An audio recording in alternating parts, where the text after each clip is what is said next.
good afternoon, everybody. This is your host, Selwyn Robbins, with the Mandated Health of Men podcast. Today, I have a guest that I haven't seen actually in a couple of years, and the way I met him was on the golf course, which I will have to say he plays way better than I do. Um, I think I did a little rope-a-dope when we started playing. He's like, "Oh, you got that hit." Then I think he found out a little bit later my swing was totally off, man, totally off. But he did put me out there. He just continued to just look at the way I was swinging, but it was good. It was actually a great outing with Fleet Master Chief and a couple of buddies, or excuse me, my work buddy and his as well. So please welcome U.S. Navy retired Fleet Master Chief Raymond Kemp. Thank you. What's going Thank you on, very man? much. It's an honor to be here with you. I don't take lightly the opportunity to connect with good men, particularly those who are, standing in the gap. And so I just want to make sure I let you know it's my honor to be here with you and part of your team and address the audience.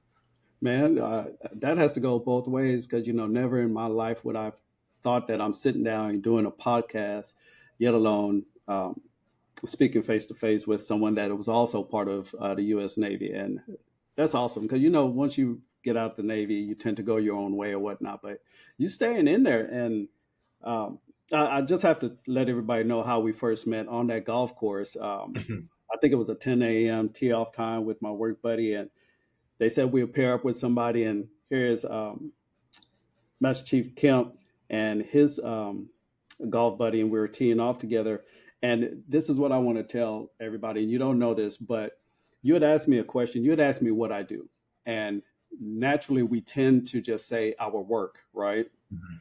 And when you asked me that, I had to revisit the question because I think you followed up in the sense of, you need to be, doing this or so on and so forth. And that's where I am today. The thing that I do in the sense of work, I work in a maintenance field, but where my passion is, what my purpose is discipling men, leading men, coaching men, or working on coaching men, that is. So I just wanted to tell you that question that you posed to me that day stood with me. And, I had to revisit it on and off, up to this day and continue to ask the question, we're in this why season of why we're doing this. What is our purpose and all that? Sure. So that's what I'm working on there. So I just wanted to tell you that, man. Thank you for posing that question. I don't know if that was purposeful to you or it's Well, just. it is. I'm always very curious. I'm a leadership enthusiast. Mhm, After 3 decades in the Navy, leading people that entire time, I'm mhm, always curious as to how are other people doing it. How can I be better? yeah. My why in life is to find a better way and share it with other people. Um, and we may talk about this later, but I have what's called a why, a how, and a what, right? My Mhm, simple why of life is success to me happens when I'm able to find a better way and share it with other people. mhm, How I do that is by challenging the status quo and traditional thinking. What I bring, I mean, Google me, ask your friends, what I bring mhm, is a contribution either to an individual or to a group. It's who I am and how I have been built. That's my mhm, why statement. And it mhm. lands without having to talk about what I do for a living. Well, that's cool. As your why, I noticed in your profile, your timeline, see, and correct me if I'm wrong, your timeline was kind of rapid in the sense of you just elevating, going to the next level, coming out of boot camp and then going into supervision, leadership. Everything was leadership. Right. Tell me about that. What was the thing that really got you going in focusing on that area of leadership? I'll tell you, there's some people who argue 2 points. Our leader is born or our leader is Mhm. built. Right. And it worked out for me. And I don't know if it's building or birth, but it worked out for me where at a very young age, I was gifted athletically. And so I found myself on captains Mhm. of teams or in crucial positions on the team that were decision makers. I joined the Navy and they Mhm. asked, the fourth day of boot camp, fourth day into basic training, they said, "Who wants to be a squad leader?" Put my hand Mhm. up, and Yeah. from that Mhm. day till my final day, I was in leadership. And Mhm. so it wasn't that I ascended the ranks really quickly, But when it came down to being responsible for Mm-hmm. the growth of other people, uh, in their professional competence as well as their ambassadorship in foreign Mm-hmm. nations and in America, Yeah. immediately coming into the Navy. And I was fascinated, and I'm still Mm-hmm. fascinated by that. And so that is what allowed me to, that's what thrust me into the position. And then, Mm-hmm. of course, once in position, I want to be successful. And I'm not saying everything's competition. I'm just saying everything's competition. And so I want, I want to be the best that I can be. So I'm really competing Mm-hmm. with myself. Yeah. Am I doing all that I can to have an impact on hearts and minds? And so that's what got me into the position. And I sustained that through, various measures of reading and staying curious and interested, asking Mm-hmm. questions of others who had already done it, asking Yeah. my peers, how can we generate some synchronicity and Mm-hmm. some momentum so we can all be better? Because Mm-hmm. you've probably, and your listeners have likely heard the phrase, or if you haven't, here's a phrase: a rising tide floats all boats. Well, Mm-hmm. I'm the tide. Uh-oh. We're gonna leave it at that. Sounds like a mic drop right there. I don't know if we can drop it this early in the conversation, but I that's know, right? that's, that's how I get down. But that's great because, and I want to come from the perspective of being a man, is that we have that responsibility, whether it's family, friends, coworkers, in business, that we are to be able, or we should be in a position where we can lift people up and carry them where they need to. We're not Yeah, necessarily taking on their trouble, things of that nature, but in the sense of, your strength, what you can put on your shoulders. And as any tide, a tide can hold just about any ship, depending on how deep the water is. So let me ask you this question. With the depth of the water, how have you seen you go from shallow in the sense of the deep to where you are now in deeper waters and you can carry more? How have you seen that progress in your life? yeah. For me, it has been the the agility and the intensity of situations created space for me to be strong enough to either consider swimming in deeper waters Mhm. or elevating the water again, because I'm very intentional that we all come up together rather than Mhm. it really being about me, because Mhm. I've been with Yeah. me my whole life, and I Mhm. realized the grace and mercy that has created this space for me to be in right Yeah. now. And Yeah. so the the mindset of how can we all come up, Mhm. I found that there's just great value when I Mhm. lock arms with other men in particular. I lock arms Mhm. with other men who have a measure of integrity, who have a measure of Yeah. intentionality with regard to their character, and who are looking at it as we, not Mhm. me. That allows Mhm. me to lock in with them Yeah. and grow into to a level of strength, or in this case, intellectual agility, so Mhm. that I can be the person who can help contribute to everyone around me. And Yeah. for me, it took a while to get to a sincere level of humility, a sincere level of modesty. And once I was able to get to that point, then that is that that working together is what created space for me to Mhm. be stronger, get deeper. I love leadership. I love it because of the discipline that comes with it as well. Mm, And one thing that I saw over the years, especially with myself, is that you really should be a leader before even getting the title. In the sense, don't worry about the title, right. because whether you have it or not, it doesn't make you a leader. And I know you have probably came across individuals that have the title, and it's like, I don't think you were really ready for that. Right. Very So, true. what would you tell that individual that wants to strive to the next level? There's, of course, there's a title, there's pay with it, but what should they start working through, Sure. from a mental standpoint, a relationship standpoint, as they continue to grow? Because relationship is one of the biggest things in any kind of Come on. It's the Yeah, biggest yeah. thing. What would you tell them, man? Yeah, well, first I would say it's so crucial, and you really hit the nail on the head right there. It's relevant relationships Mm-hmm. are likely, from my perspective, and for my style of leadership, are the bedrock foundation of building Mm-hmm. trust. And so, for leaders and people who are aspiring to get to a different level of leadership, I would say to look at the relationships that they Mm-hmm. have forged within that organization, whether it be social or professional or personal or in the family.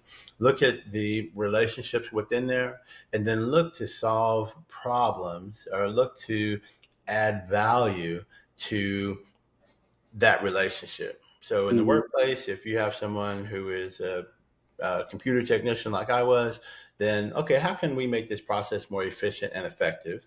Who else knows? Because oftentimes we have found that the person with the solution is closest to the problem. And so, based Mm-hmm. on that relevant relationship, Yeah. who has the answer among us? And then, Mm-hmm. how can we work together to create an innovative solution that works within the left, right, lateral limits of whatever that organization may be? And Mm-hmm. so, a lot of words right there, but for that young person, that person, young or old, aspiring to a different level of leadership, what is that relevant relationship like Mm-hmm. within the organization? And beyond, because there's internal and external stakeholders. Mm-hmm. What is the value added that can come from that relevant relationship? You know, you're add trust in there as well. That I would say is instrumental in showing yourself worthy to be Mm-hmm. a leader. As Mm-hmm. to your point, oftentimes when I walk that thing, like I'm talking that thing, people Mm-hmm. already presume or they know that I'm in that position. You know, the philosophers, amigos, not too long ago, told us to walk it like we talk it, right? And so, Right. when we're actually doing that, solving problems, being a value add to the organization, it's easier for us to be seen as a leader based on what we're doing rather than Mm-hmm. what we're writing or saying. Yeah. Um, rather more than what we're writing or saying. Yeah. There's a lot that goes behind that. Yeah. When you in Kemp Solutions, your business, you have the tagline of um, master the path of leadership. And so in this that we're speaking about the process, Right. how do you master that path, whatever it may be? How do you go about even understanding what your path is? Sure. Well, now you know we only got we ain't got we only got this scheduled for today. My God. so, I so know. what my intention is with Kim Solutions is Hmm. really there's a few things. First Hmm. and foremost, there is um, a discovery called a why discovery, a why operating discovery. Earlier, I Hmm. mentioned my why, my how, and what. Hmm. That was birthed out of there's a book called Start With Why by a gentleman by the name of Simon Sinek. Oh, And like and love from that. from the book, from the number one TED Talk ever, birthed the Why. I'm leaving a lot out, but birthed the Why Hmm. Institute, where I got a coaching certification, and so I help people find their how, their why, and their what. And that once you understand who you are naturally and are in Hmm. position to stand in who you are, then the Hmm. more effective you are when it comes to communicating and helping others communicate with Hmm. you. And so that's a step towards mastering the path to leadership. And then I offer an understanding of the what I call the ABCs of leadership: Hmm. attitude, belief, and character. Three things that cannot be taken away. You know, your attitude, because your attitude determines your altitude. Hmm. Um, my grandma used to tell me, if you believe, you can achieve. Hmm. And then lastly, your character is going to precede you. It's absolutely going to precede you, and no one can take those three things away. So I encourage Hmm. leaders to adapt that language and that perspective, that mindset, and that allows them to kind of get to the nitty gritty of the area in which they're leading, or the area which Hmm. which they seek mastery to increase their skill set when it comes down to impacting hearts and minds. So I know time is, we don't have a lot of time with it. I wish we did. So with the three that you mentioned, your why, your how, and your what, Yeah. let's continue on with the why because, and correct me if I'm wrong, that really is the driver for everything else to come after. When did you recognize your why? Well, I didn't have words for it. Again, my why is better way. And imagine being a person who's consistently seeking a better way and wanting to share it with other people who has Hmm. joined the world's finest Navy. And all the rules and regulations and Yes, sir. such that we're governed by is not necessarily promoting, rules. And I have ADHD. That's my superpower. And so because I can look at the chaos and find the pattern in there. Again, better way. Now I'm Mm-hmm. in the Navy. It seems incongruent, but what I learned is that when you operate within this box, then there's no top on it, so you can grow up as much as you want. Yeah. Um, what happened for me is once I got the language of better way for my why, then I was more easily able to settle into that and also realize it's not that there's something wrong with me because of the way I look at things and everybody else sees it one way and I see it differently. There's nothing wrong Hmm. with that. It Yeah. really empowered me to walk and talk and stand within it. And that's what I believe is really, really crucial for people now. Do I Hmm. have some plain language that allows me to stand in who I am and be reminded and encouraged of who I am? So that's why I'm so excited about being able to teach people and discover their why. You said something key. Discover your plain language. Yes. Um, and I'm trying to tie that back to the why because when we hear of anybody speaking of why, for me, I think I make it too complicated in trying to describe my why or initially. Mm. And as you said, it's like just make it plain. And I think when you, and correct me if I'm wrong, when I hear you say make it plain, what I hear is just make it real to who you are. Yeah. And That, we don't have to, if someone asks us what's our why, we shouldn't have to recite a soliloquy, you know? mhm. Yeah. Uh, it, Kemp, what's your why? Find a better way and share with other people. And if they want to know, then I can say how I do that is Yeah. by challenging the status quo and traditional thinking. Oh, you want more? What I bring when Hmm. I do these two things, what I bring, consequently, ultimately, I'm bringing a value add. I'm bringing a Yes, sir. contribution. And so when we take the thing that's so hard for us to grasp and put simple words to it, not only is it plain and easier for us to remind ourselves, it's easier for us to convey it to other people. Hmm. And that's the thing. In the old days, we used to say the golden rule was treat people the way you want to be treated. Yeah. No, I want to treat people the way they want to be treated, not Hmm. the way I would want to be treated. And so Hmm. the importance of that in leadership is just Hmm. absolutely crucial. Some people I want to be free range. I want take the fence down, let me run around and find these ideas, collect them together, and give them. Other Yeah. people want precision. We've been doing this way for 20 years. Oh my God, it works. Why would we ever change? I need those people too because again, Hmm. I'm downrange finding new stuff Yeah. Yeah. when what is working has been working. And so pairing me with somebody like that works out good because Hmm. I help them stretch and they help me stay contained. Hmm. And I think that's a good point that you brought up with the people that are, you didn't say in the box, but are just in this particular lane, whereas you also like to be outrange. I think about generations as you conduct leadership. You need that generation or people that, hey, this is working, we're going to do it this way, but you have a generation that's coming that, okay, that works, but we're seeing different things. So how can we adapt and still make those foundations work for today? How much have Absolutely. you seen that with the men and women that you speak to? Every day.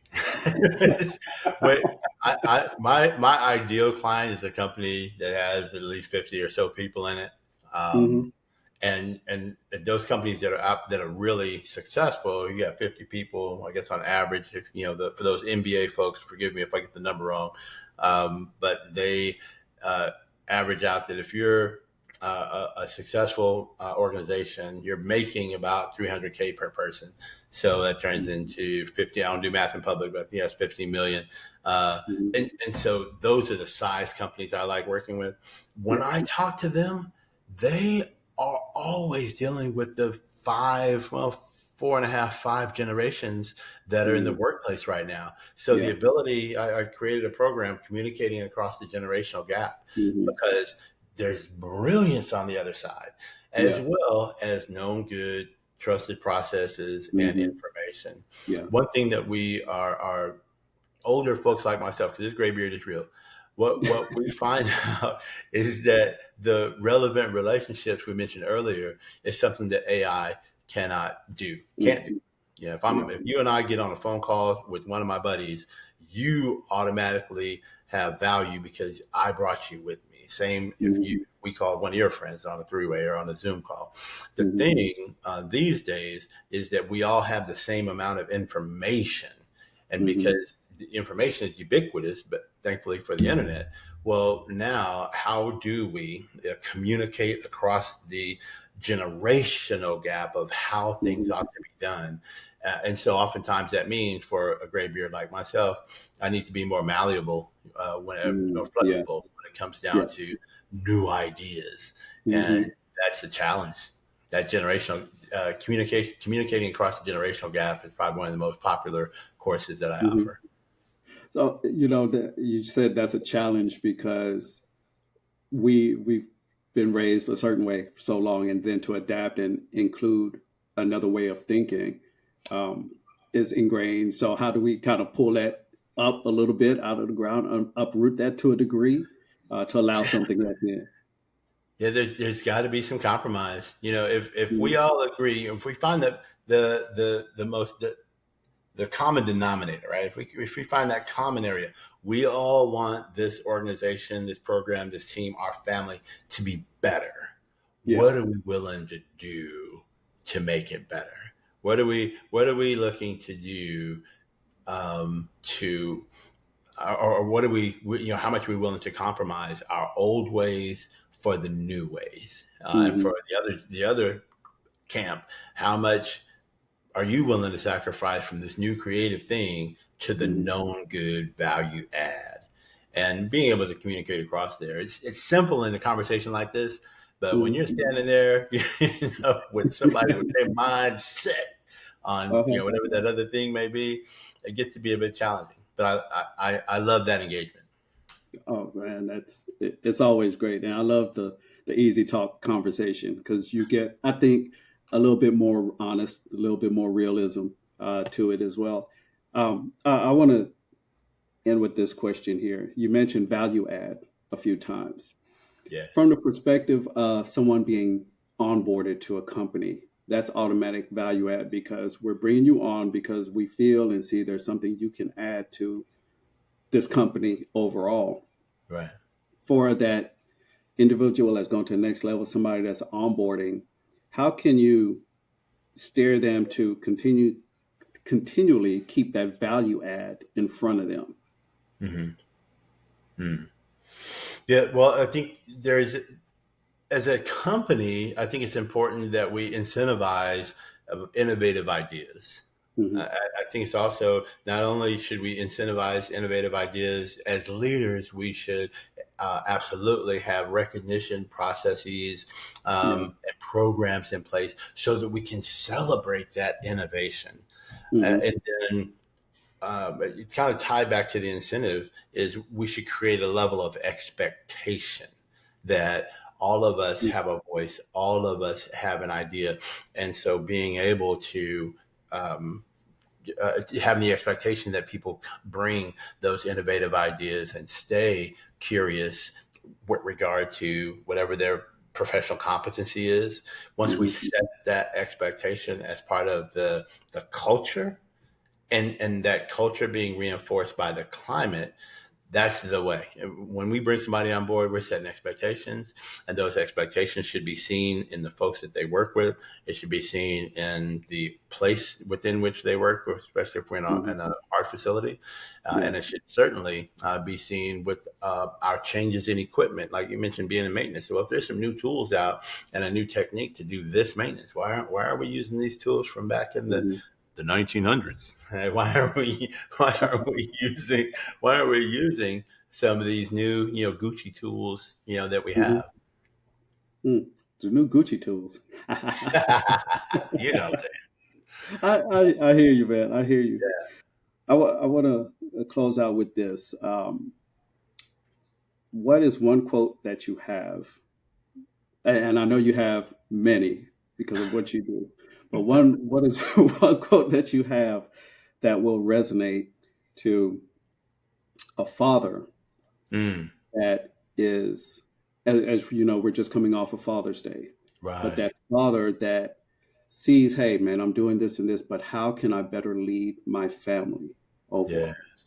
What is Yeah. that one or statement that is? Mm, mm.